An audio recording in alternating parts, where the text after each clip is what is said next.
My friends, it's a high time to know. The leader must know which are the misleading phrases.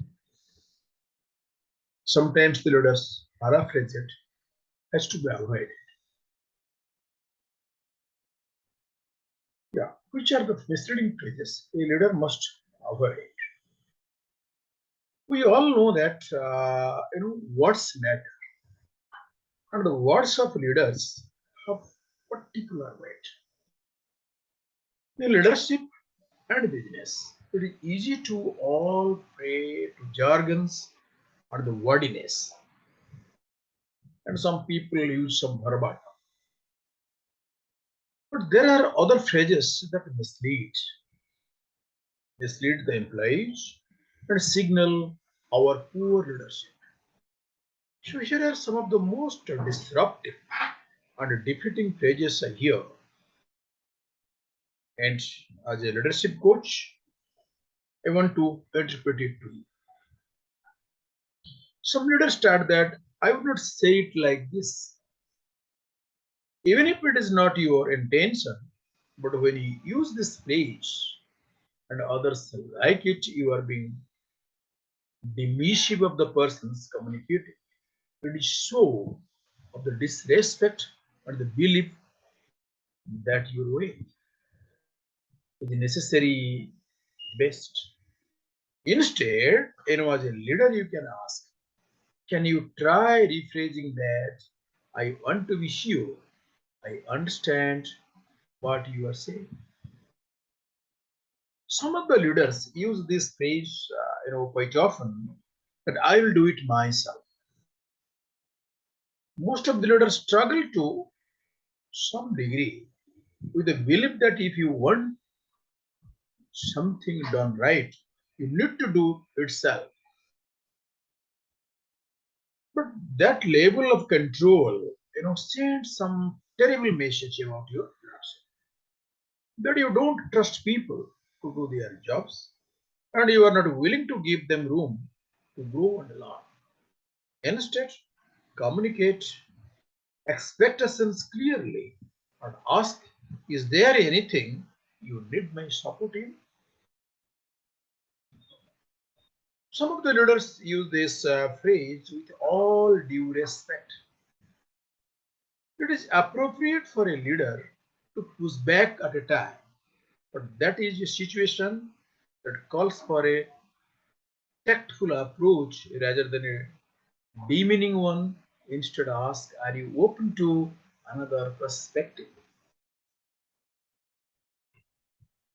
Some of the leaders use this phrase quite often. Here is how you need to do it. When you tell people not just what to do, but how to do it, you are micromanaging. Because see, you have hired some people to deliver the job, and when you had, definitely you have looked into their potential, their field experience, past experience, present whatever they are doing, but not to ask, this when you tell people not just what to do, but how to do it. And definitely you are micromanaging. And a few things leave people and teams feeling more demoralized and demotivated than micromanagement. As a leader, you are charged with empowering, motivating, and inspiring your people. Instead, ask, what do you think is the right approach? Some of the leaders that is being said, use this phrase that is being said.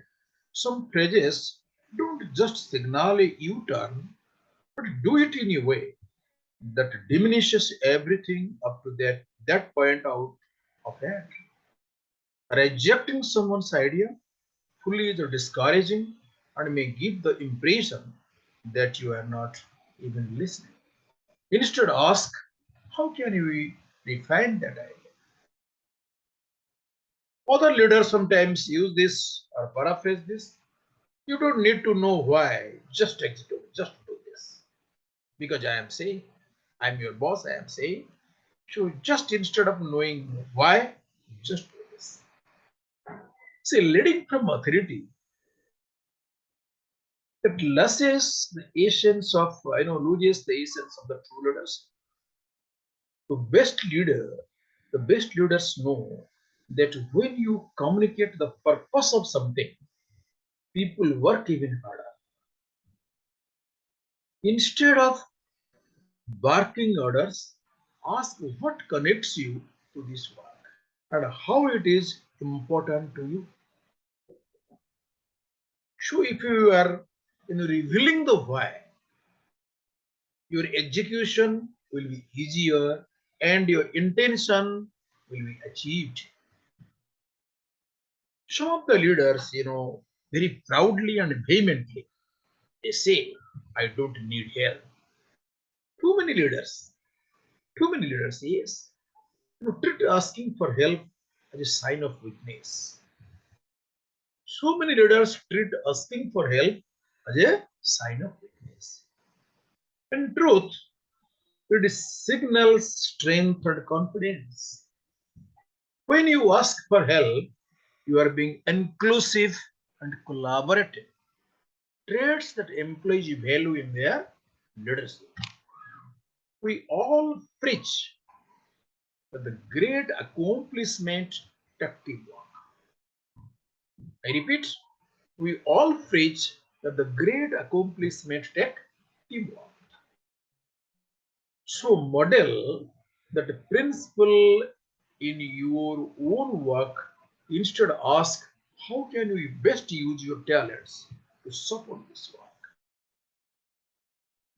See, leaders often unknowingly cause people to feel defeated, demoralized, and executed by not giving enough thoughts to their own words. Give focused attention to the things you say to your team. And if those words are not serving you well, make the changes you need to make. A leader must, lead from his body, mind, and spirit. So the pages you use matter. The words you speak have meaning. Be careful with them. People are listening. Each one in your team is listening to the words that matter. Thank you. Thank you so much.